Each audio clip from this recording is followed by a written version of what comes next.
tenso, né, fazer entrevista assim, mas a gente gostaria de agradecer, nós da Linguística Rio gostaríamos de agradecer por Sara ter aceitado fazer parte desse segundo número da revista. E também é um pouco tenso também fazer perguntas para minha orientadora, né? Eu tenho que fazer perguntas formais para uma pessoa com a qual já tenho um pouco de intimidade, né? Então, a primeira seria começaria em relação ao seu currículo, que é o resultado de muita dedicação à linguística do Brasil. E como consequência disso, além de ter um currículo longo, a senhora possui também um nome muito importante, muito respeitado na área. Então, a gente gostaria de saber como que isso tudo começou. Isso começou na graduação e tinha um professor que era especialmente, as aulas dele eram especialmente mais interessantes do que todas as demais aulas, que era o Matoso Câmara, o professor Joaquim Matoso Câmara Júnior. E então foi a primeira vez que eu senti o gosto de ciência no estudo de línguas, né? Ele conseguiu passar assim aquela noção de que você pode fazer ciência com língua, porque a graduação que eu queria fazer era de química, porque a minha matéria predileta no curso secundário foi química. Aí meus pais, a gente tinha um químico na família e tal, e ele disse que química não era profissão para mulher e tal. Aí eu desisti de química e fui para letras. Mas na verdade o que eu tinha gostado em química não era química. Eu não tinha nem um tubo de ensaio na minha aula de química. Eram só os termos, as palavras. Tem prefixo que significa uma coisa correspondente na substância e os sufixos significam outra, e a combinação de prefixos e sufixos e as peças lá no meio são a fórmula da substância. E o barato ali não era a substância, porque a substância não tinha nenhuma intimidade de laboratório, eram as palavras. O que eu tinha gostado na química era a composicionalidade semântica, na verdade. De maneira que quando o nosso parente químico disse que química não era bom para mulher, porque é laboratório, sei lá o quê, aí eu fui para letras. Era lá que eu queria estar, porque eu queria saber mesmo qual era a relação entre uma sintaxe e uma semântica composicional, que era a primeira coisa que se vê, é a semântica composicional, né? Você pega um pedaço, junta com o outro e você tem o significado que é o significado da combinação de um pedaço com o outro. É muito divertido aprender a entender isso mais a fundo. Depois vem as idiomatizações, né? Então foi assim que começou, foi por um gosto de ciência mesmo, que era um gosto pela forma pura. Pronto, é isso que aconteceu. Tá, então a segunda pergunta já foi parcialmente respondida, se não já foi respondida, né? Que seria qual foi a pessoa mais importante no início da sua carreira. Me parece que tenha sido o Matoso Câmara. Foi o Matoso. Foi ele. Ele dava ótimas aulas, ele passava aquele senso de que você tem que pesquisar. E ele mencionava línguas indígenas. Ele já abriu uma portinha, assim, dizendo que tinha uma temática importante para nós linguistinhas brasileiros. Aí eu fui procurar, depois que eu me formei, eu dei aula em colégio. Achei enjoadíssimo dar aula em colégio, porque tinha um programa pronto, você não podia inventar nada. Você tinha que dar aquele programa, porque era o programa que ia cair no vestibular, era aquilo que você tinha que ensinar, e daquele jeito. E muitos colégios já tinham um livro didático que era para ser oferecido, então você não tinha espaço nenhum para inventar, para criar, para renovar, nada. Aí eu voltei para o Matoso Câmara, procurei ele. E foi no Museu Nacional, que ele tinha um estágio, ele tinha uma salinha no Museu Nacional, que eles tinham dado um espaçozinho para ele. Aí fui lá e disse, professor, eu quero estudar mais linguística. Aí ele me falou, você vai ter que ir para os Estados Unidos, porque aqui não tem linguística. Mas naquele momento da vida eu não podia ir para os Estados Unidos, a minha biografia estava de um jeito que eu estava recém-casada, então eu não estava para ir para os Estados Unidos. Eu disse, não, professor, eu quero estudar aqui. Aí no Museu Nacional tinha um grupo de linguistas fazendo uma coisa que, por si mesma, eu não achava uma coisa muito boa de se fazer, não. Então, era um grupo de linguistas americanos chamado externamente Summer Institute of Linguistics. Mas, na verdade, eles não eram um instituto de linguística, eles eram um instituto de evangelização. Então, eles iam para o interior, moravam, eles se alojavam nas tribos, lá para dentro do Brasil, nos interiores da Amazônia, Mato Grosso e tal. E aos poucos iam ficando amigos dos índios e tal, e iam, quer dizer, o intuito verdadeiro era a evangelização, a tradução dos evangelhos. Para fazer isso tinha que saber linguística. E eles sabiam muita linguística.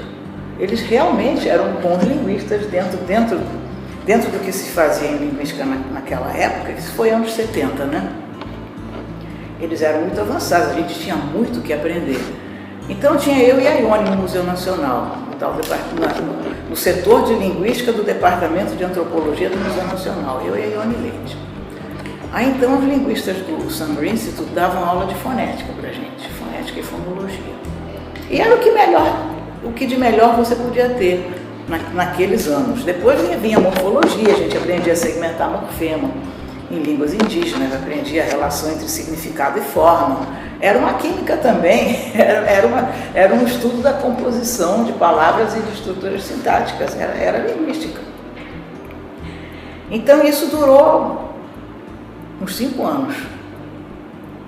Então deu aquela prática, sabe? A gente teve experiências, existem workbooks, morphology workbooks na linguística americana, já existia, com exercícios para se fazer com estrutura de línguas indígenas, americanas, da Oceania, da África do Sul, e alguma coisa do Brasil também, porque já tinha linguistas. Então a gente aprendia assim, a ter vivência de tudo que podia haver de esquisito, de diferente das línguas indo-europeias, nas línguas do mundo, que não é tão diferente assim, porque afinal de contas os universais da linguagem é uma verdade verdadeiríssima.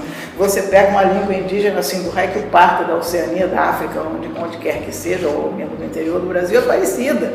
Quer dizer, o esquema geral de gramática de línguas é igual. Quer dizer, quando você pega o Chomsky, que ele fala em Universal Grammar, depois que você fez exercícios de análise morfológica e sintática de línguas indígenas de tudo quanto é parte do mundo, é muito verdadeiro o que ele está dizendo, que tem gramática universal, que é o grosso, que é igual entre todas as línguas, e elas diferem em detalhes mínimos, assim, morfologia, sintaxe, concordância. Elas diferem assim no nome das coisas, na parte arbitrária, e umas besteirinhas gramaticais, onde pode haver variação entre uma língua e outra, o que concorda com o que, e coisa e tal, e atribuição de caso, umas bobagens morfológicas em que as línguas podem diferir umas das outras, mas que no grosso é tudo a mesma coisa. Então foi uma experiência muito boa nesses anos aí, de estágio no setor de linguística do Museu Nacional. Aí depois então foi fundada a pós-graduação, por decreto do governo, né? A essas alturas, quem é que estava? Quem é que estava na praça, no lugar? Tinha o Matoso Câmara, que estava, pouco depois ele faleceu, ele viveu pouco, o Matoso morreu antes de completar 70 anos. E tinha o Arion Rodrigues. E o Arion era muito interessado em línguas indígenas. E ele deu assim, a nossa pós-graduação foi a primeira, a da UFRJ. E era no Museu Nacional. Porque no Museu Nacional tinha um setor de linguística do Departamento de Antropologia e a pós-graduação começou lá. Aí tinha o Matoso Câmara, que era o coordenador, e o Arion, o Matoso e o Arion, e depois só o Arion, porque o Matoso morreu. Arion não é muito rápido na burocracia, não. Ele molengou um pouco para fazer a efetivação, sei lá, toda a burocracia da pós-graduação. Aí aqui na Faculdade de Letras tinha uma Afrânio Coutinho. A Afrânio Coutinho era bom de burocracia, ele era rápido. E ele também queria pós-graduação em linguística. Aí ele correu na frente e botou uma pós-graduação em linguística aqui, tinha uma no Museu Nacional, aí acabou ficando do programa associado, né? Como é que é? Pós-graduação, sei lá, tinha um adjetivo para pós-graduação associada em linguística, de linguística, porque tinha um pedaço aqui e um pedaço no museu. Então, por algum tempo, tinha aulas que eram no Museu Nacional e tinha aulas que eram aqui. E era muito incômodo isso, para os alunos e para os professores também. Aí o Afrânio foi mais ágil e ganhou. E trouxe tudo para cá. As aulas eram todas aqui. Então, nós que éramos do museu, ficávamos pesquisando, estudando lá no museu, mas para dar aula era aqui. Aí aquilo, depois de alguns anos, me causou muito desconforto, porque eu era um peixe fora d'água. No museu eu era um peixe fora d'água porque eu vinha para cá para dar aula. Aqui eu era um peixe fora d'água porque a minha inscrição na UFRJ era pelo Museu Nacional. Eu digo, não, assim não serve, assim eu não sou nem daqui nem de lá. Então, onde é que eu sou? Eu sou onde eu dou aula, né? Aí eu fui lá, armei, tal, conversei, vim falar com a Frânio. Professor Frânio, mas você é muito bem-vinda aqui, ele queria. Ele estava puxando para cá, né? Aí eu pedi transferência do museu para cá. Isso já era meados dos anos 70. E aí, finalmente, eu fiquei em paz. E, aos poucos, a pós-graduação veio toda para cá. E era o lugar certo mesmo. Fica antropologia lá e linguística aqui. E daí, foi esse que foi o começo. Então, eu era, assim, a mais jovem, né, dos linguistas desse programa de pós-graduação. Mas, realmente, eu tinha, assim, um certo prestígio, porque eu era mais antiga, eu e a Ione. Agora, a Ione se dedicou mais especificamente a uma língua indígena que ela já tinha começado a estudar, ia para campo e tal, que era uma língua tupi-guarani, Mato Grosso. Mas eu não peguei nenhuma língua específica, não. Eu não queria ir para o mato, eu tinha família, casamento, não queria ir para o mato. Eu não queria ir para o mato mesmo. Então, a senhora fez seu mestrado na Universidade da Pensilvânia, nos Estados Unidos, e pós-doutorado no MIT, um dos sonhos, né, de qualquer linguista. E nós sabemos que o desenvolvimento da linguística gerativa no mundo tem seu ponto central nos Estados Unidos. A senhora saberia dizer a que se deve essa projeção da linguística americana, se por investimentos financeiros, competitividade individual, qualquer outro fator, todos os fatores em conjunto? É uma pergunta politicamente complicada. Olha só. O capitalismo yankee é verdade, existe. Imperialismo, essas coisas. Mas também existe um verdadeiro desejo sincero, autêntico, legítimo, de cultivar bem o saber. Então, você não pode reduzir tudo ao imperialismo yankee. Naquela época tinha muito esse tipo de discurso assim, politicamente muito enviesado demais, também me irrita. Então, eles investiram em conhecimento porque eles queriam conhecimento. É isso. Era gente que vinha da Europa. Em grande parte, a linguística americana, os primeiros linguistas, os primeiros membros relevantes na linguística americana eram imigrantes da Europa. Da Europa, nos primórdios da Segunda Guerra Mundial. Muitas vezes eu converso com gente jovem aqui e noto que esse pessoal daqui, ou seja, vocês, não tem a menor ideia do que foi Segunda Guerra Mundial, do que aconteceu de fato ali na Alemanha, na Itália, e em pedaços da França que foram cúmplices também, na Segunda Guerra Mundial. Foi perseguição racial, foi a coisa mais nojenta da história da humanidade. As pessoas eram perseguidas por não serem arianas, porque havia uma crença que chegou a dominar lugares civilizados do mundo, da sua superioridade racial, da superioridade ariana e tal, e coisas, essas besteiras enormes, mas que teve muita gente que assumiu isso. Então houve perseguição de raça na Europa, houve matança, houve câmaras de gás, houve campo de concentração, houve provavelmente as coisas mais horripilantes que jamais aconteceram na história da humanidade todinha, né? Então, eu nasci em 1937 em Roma, Itália, onde apareceu um ditador cretino chamado Mussolini, que se aliou a um outro cretiníssimo chamado Hitler, na Alemanha. E a Itália era perigosa de se ficar morando, porque tinha perseguição antissemita na Alemanha e na Itália. E foi lá que eu nasci. Então meus pais se mandaram para o Brasil e finalmente aqui foi o paraíso, porque não tinha perseguição religiosa e nem racial que eu tenha visto, pelo menos que eu tenha vivenciado. Pode ser que outras pessoas tenham vivenciado, mas no meu caso particular não aconteceu. E pronto, hoje eu sou uma brasileira igual a todos os outros. E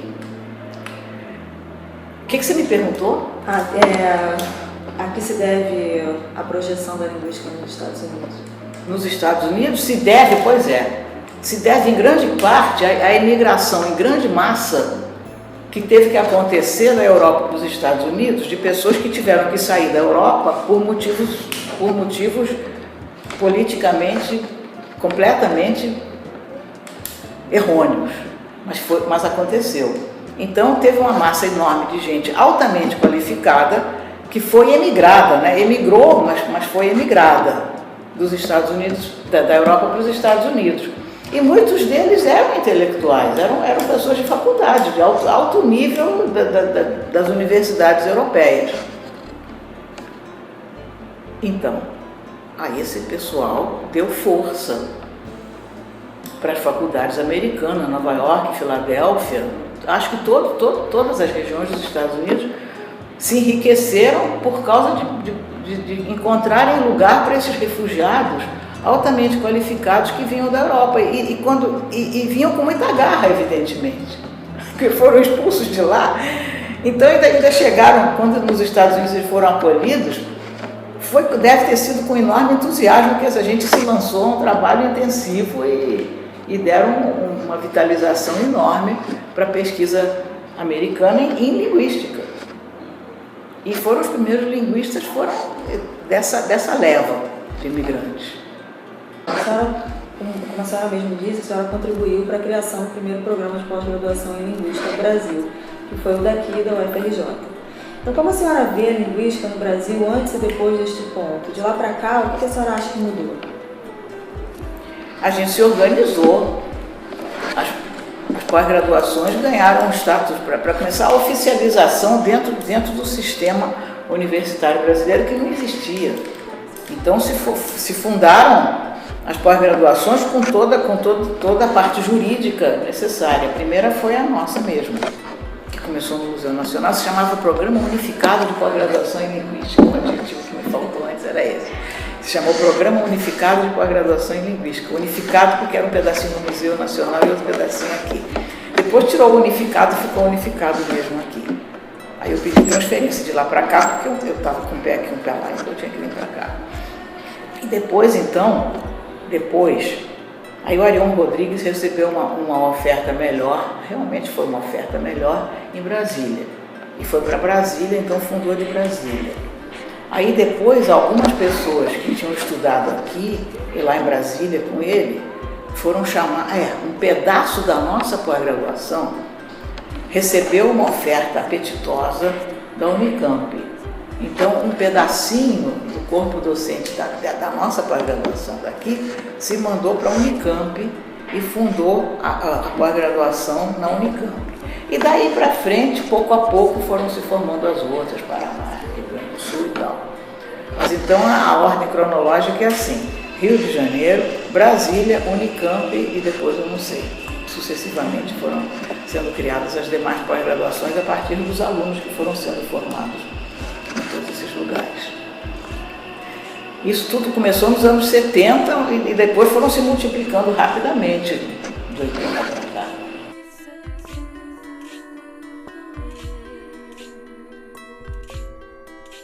Então, ainda no ponto da linguística antes e depois da criação do programa de pós-graduação em linguística, obviamente que algumas coisas devem ter mudado, como em princípio a organização, mas outras coisas também mudaram, né? E a gente gostaria de saber se você poderia dizer quais foram as mudanças mais significativas, positivas ou negativas, de lá para cá. Olha só, nos primeiros tempos, ainda no tempo em que a pós-graduação ainda era um pouco no Museu Nacional e um pouco aqui, metade lá, metade cá, de qualquer maneira, tinha muito pessoal do Summer Institute of Linguistics dando aula para a gente, eles já eram gerativistas, ou seja, as regras de reescritura, rewrite rules, são regras gerativas, porque você bota para o lado da coisa que deve ser definida, o elemento que foi definido, que apareceu na definição da regra anterior. Então, eram regras recursivas já. Agora, a observação das transformações, que são mudanças de estrutura, tipo passiva ou alçamento, ainda não aparecia assim, não tinha importância naquele ensino daqueles primeiros anos. Porque o Chomsky entrou um pouco depois. entrou um pouco depois da gramática gerativa, que já era gerativa, mas não se chamava gerativa, se chamava Structural Linguistics. Então apareceu o Chomsky. Então o jeito prático que apareceu, digamos, na minha biografia foi muito curioso. Porque eu tinha uma mesa minha lá no Museu Nacional, numa sala lá, que era a minha sala e daí. Aí um belo dia um aluno da pós-graduação em antropologia entrou na minha sala, assim como quem não quer nada, jogou um livro na minha mesa com ruído, pá! O livro bateu com ruído, um livro azul, pequenininho, e ele disse assim, "Everybody's reading that." E foi embora. "Everybody's reading that." E se mandou, foi embora. O livro se chamava Syntactic Structure, Syntactic Structures. E o autor era Noam Chomsky, do qual eu nunca tinha ouvido falar. Aí eu digo, vou ler. O cara me disse, "Everybody's reading that", eu vou ler. Comecei a ler, devagarzinho, De repente eu entendi que tinha um negócio diferente ali, no espírito, na alma da coisa.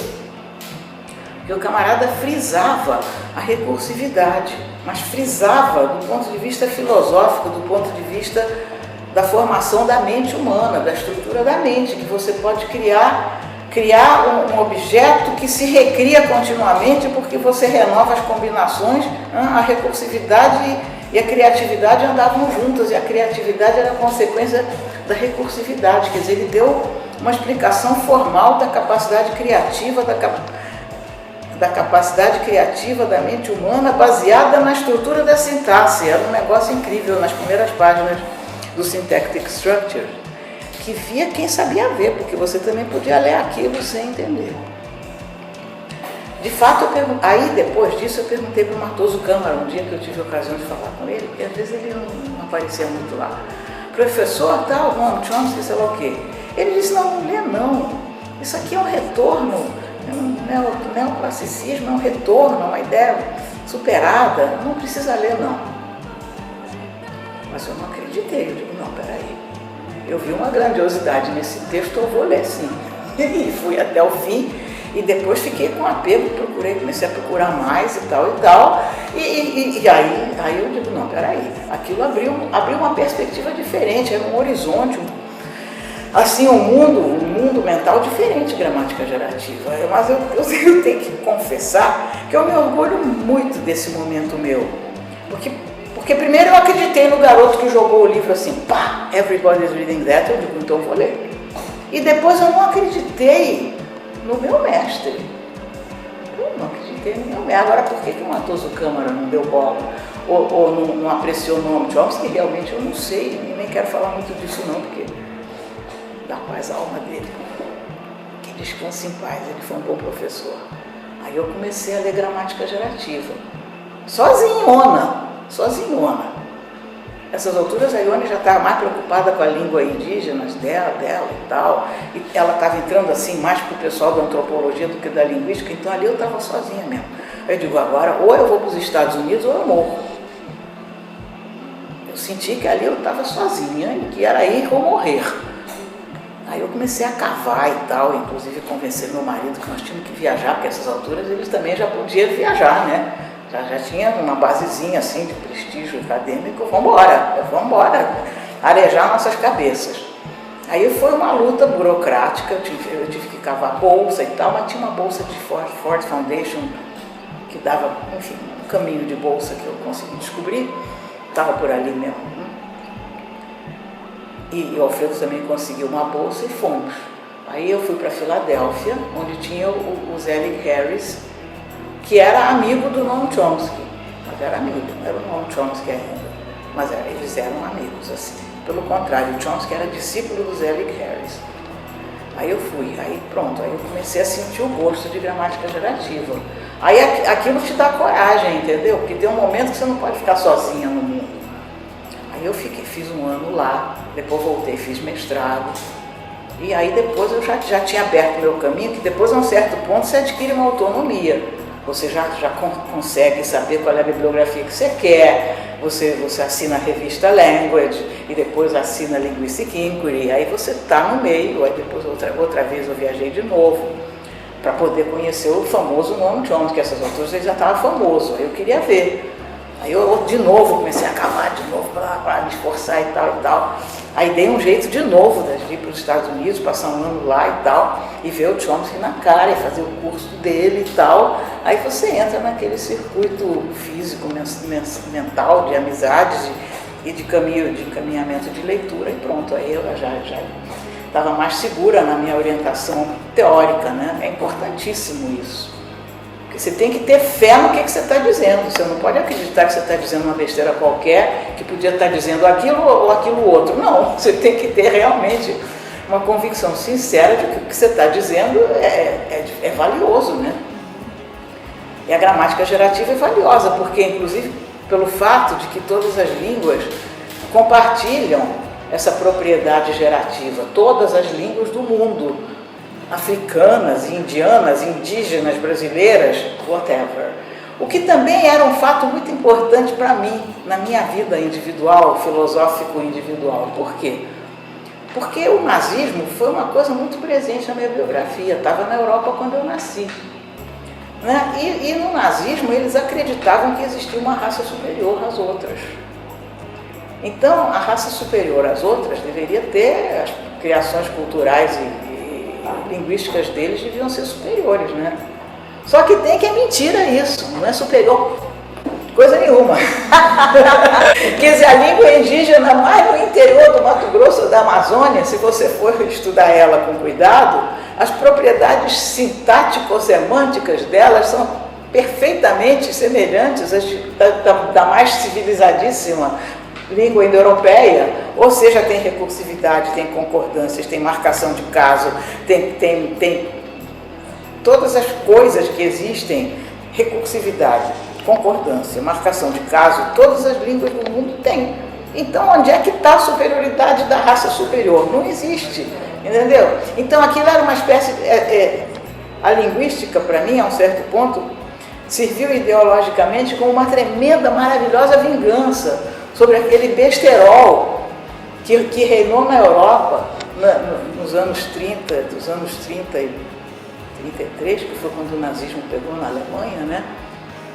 E foi praticamente a causa da Segunda Guerra Mundial, a causa da nossa imigração para o Brasil. Eu não teria estado no Brasil se não tivesse acontecido aquilo. Eu ia ser uma italianinha como outra qualquer.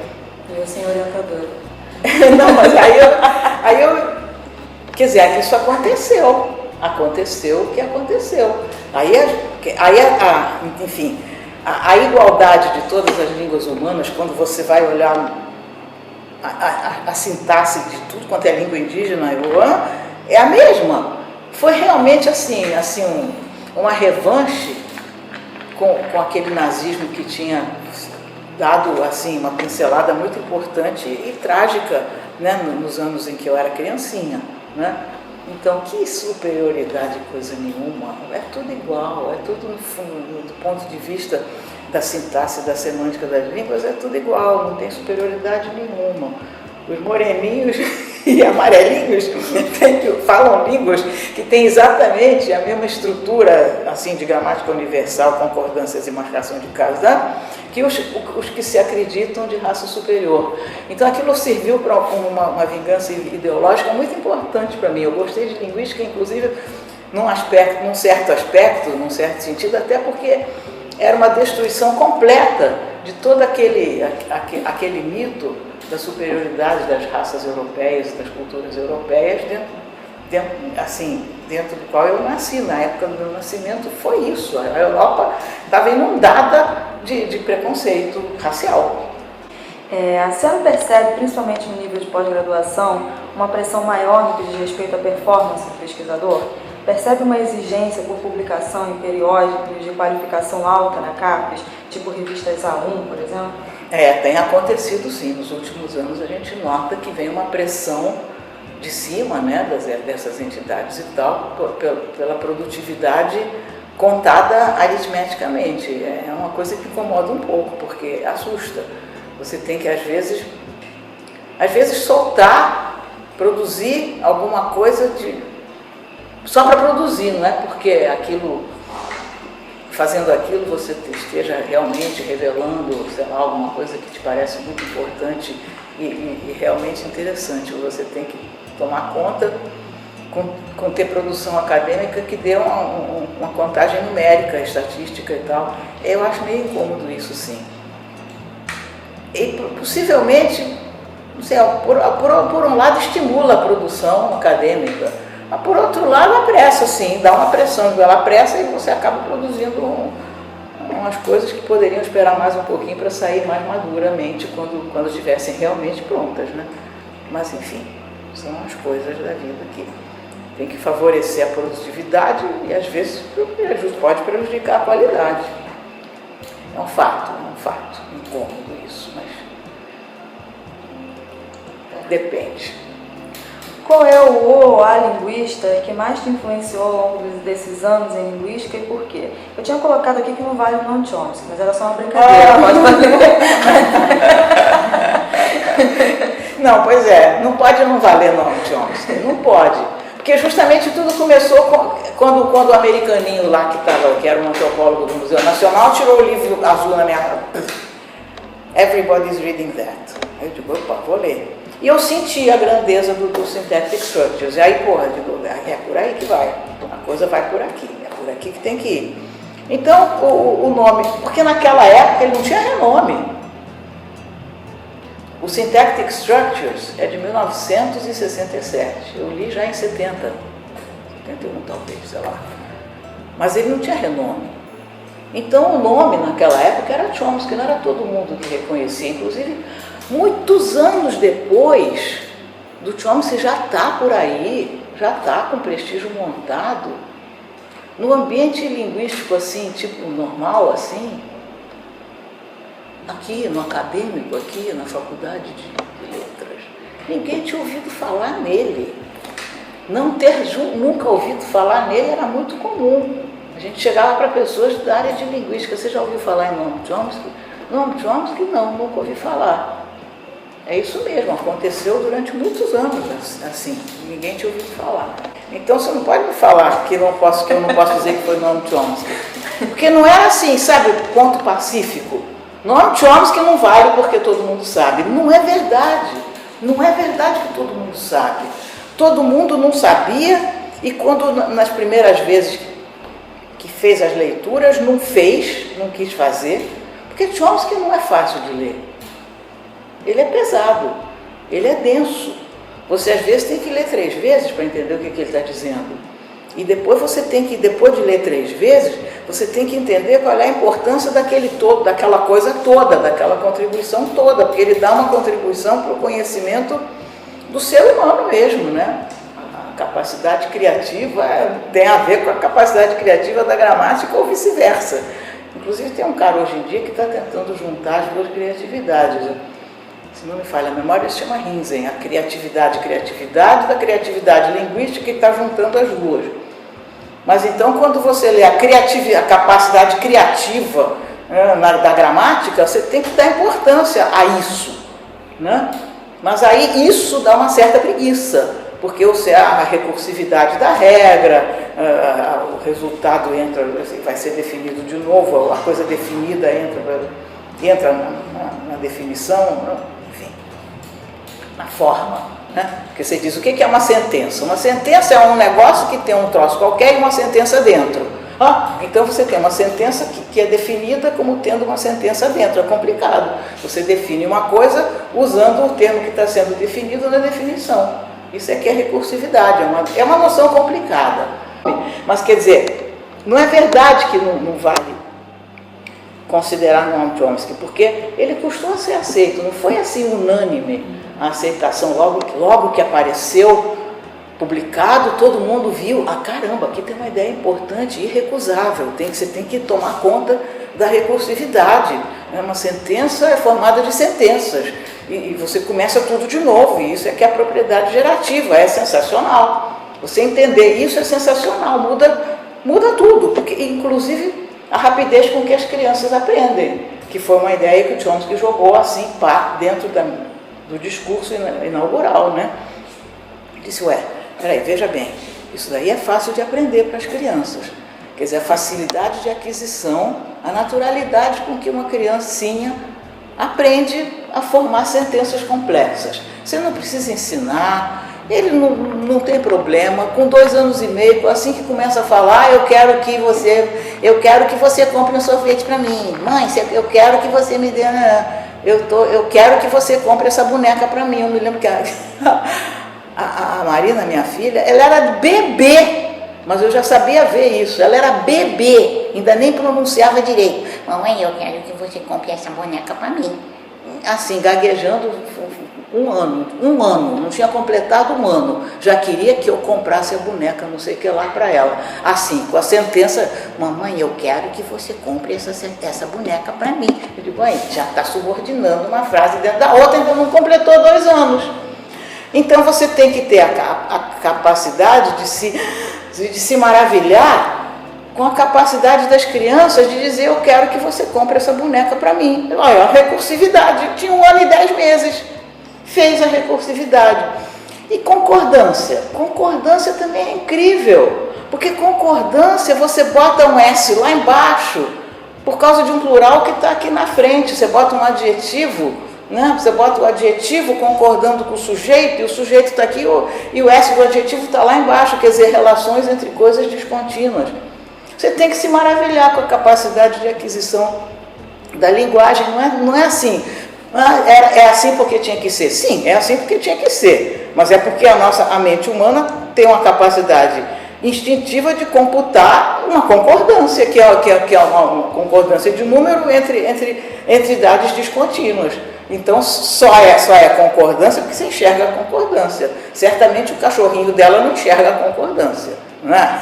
Quando obedece lá o comando, ele me traz o chinelo, me traz o jornal, ou os jornais, não está vendo concordância. Não é? Então, todos esses fatos gramaticais, que são relações, long distance relationships, isso é em inglês. Long distance. Long distance. Por que você não pode ler aquilo e se maravilhar? É mesmo, é a longa distância. Você tem um plural aqui no sujeito, aí depois você pode ter um advérbio, uma porção de coisa no meio, e aí quando chega lá 3, 4, 5, 6 palavras depois, o verbo concorda em número com o sujeito aqui. Caraca, quem que sabe fazer isso? Alguém cuja mente isso já está, né, pré-programado, não é? Não é por aquisição de experiência, de estímulo e resposta. Aí quando o Chomsky diz não é por estímulo e resposta, assim, você tem que acreditar e ter a vantagem de poder se maravilhar com a capacidade humana de fazer uma operação mental que não depende de experiência, né? Depende da álgebra inata da mente de fazer relações formalmente descontínuas, assim, à distância, long distance relationships. Você tem que ler aquilo, porra, o cara, olha só, ele notou uma coisa que é tão normal que a gente nem nota, mas é long distance relationships. Por que a gente sabe ver long distance relationships? Porque a gente tem sintaxe na cabeça, senão não via, né?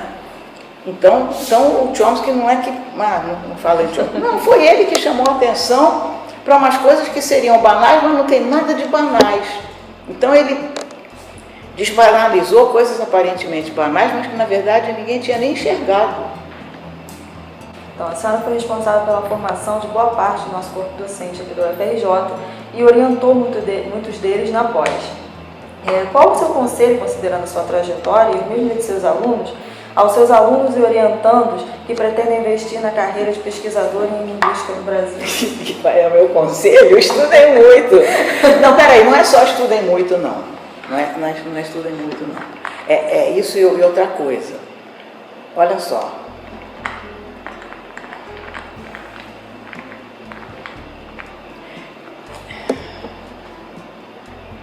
Tem que saber discriminar. Mas não é discriminação racial, é cultural, né? Mas é discriminar. Não sei como que se faz isso não tem receita não. Mas você tem que saber ver quando que um texto está pegando, pensando uma coisa importante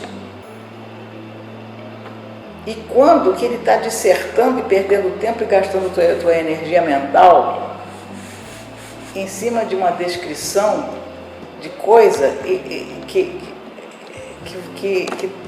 é perda de tempo. Não tem receita de culinária, não. Não tem receita para isso. Você tem que sentir se o texto está raciocinando alguma coisa que vale a pena você destacar, porque está captando um pedaço da natureza da computação mental e vale a pena você investir. É isso. Tá bom, Miriam. Obrigada.